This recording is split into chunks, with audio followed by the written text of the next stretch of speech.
dapat ng bawat senador, bawat nagpa-public servant, bawat namumuno sa anumang local government, mabuting puso ang meron ka. Ang dapat mong inisip lagi mga kababayan mo. Marami ng batas na ginawa.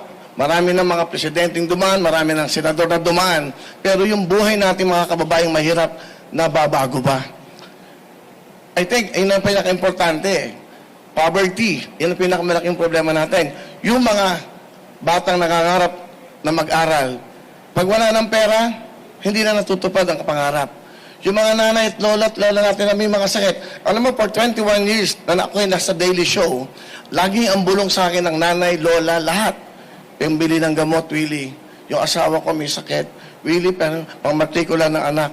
Puro lahat ng iyan ang nadidinig ko for 21 years sa mga kababayan. For 21 years, yung mga magbubulong sa akin ng ganyan, hindi naman ho na bago ang buhay.